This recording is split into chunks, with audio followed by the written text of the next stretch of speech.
And now, your weather authority.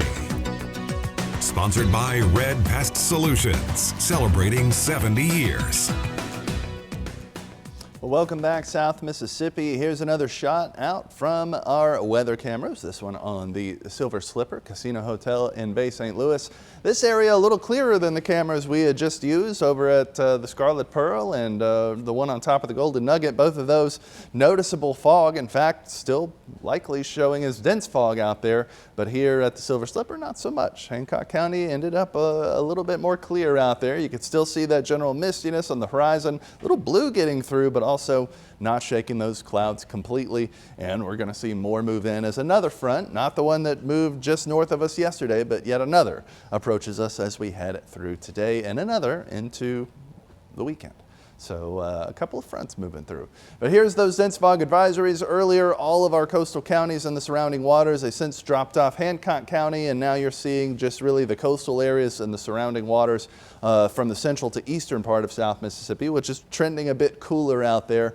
Seeing that visibility issue. So unless you have to go out there within really about the next hour, I wouldn't plan to see too much of that fog out there, but at least be aware that it's possible. And looking here at our rainfall forecast for today, you can see it's expected to really stay towards the north of us. And even then, we're looking at just trace amounts as spotty showers, some short-lived ones, fairly light, start popping up potentially as early as this evening, but looking like we'll really see them start getting a little more consistent tomorrow morning. But even then, still looking at basically just trace amounts, some slightly higher areas just to the north of us in the Pine Belt getting upwards of about 1/10 to 1/4 of an inch possible. So even then, we're not looking at a lot of rain amount-wise, and none of these are looking like they'll be particularly strong either.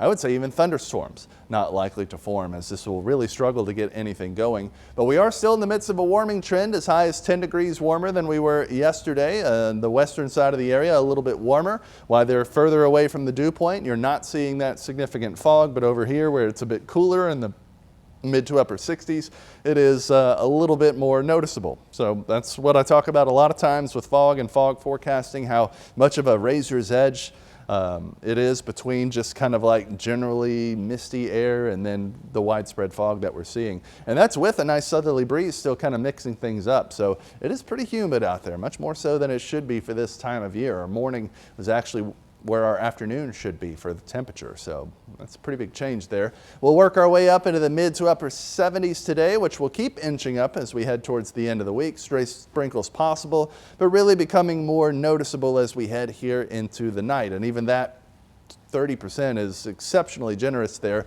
We start seeing those showers more likely, and by the time we start heading towards the sunrise hours and just after for Friday, that's when that next front moves in. So you can see that happening here.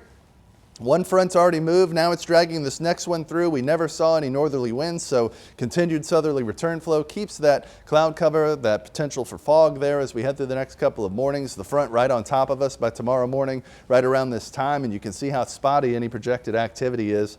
Not a very well put together front, not a lot of like precipitable moisture to work with, but it does still have all that humidity, all that cloud cover. It's just really struggling to drop anything out of it. Even as we head 24 hours later, 6 hours later, to about 10 o'clock on Saturday when that next front is on top of us there. That one finally will move through, and we'll see it push all the cloud cover out of the area and finally bring us a cool down, ending this very long spring-like streak that we've had and bringing us back a frosty morning. So it might look like this in South Mississippi again by the start of next week. So your AFS Groundwork 7-day forecast is still looking pretty warm and eventually a little wetter here as we finish off the week.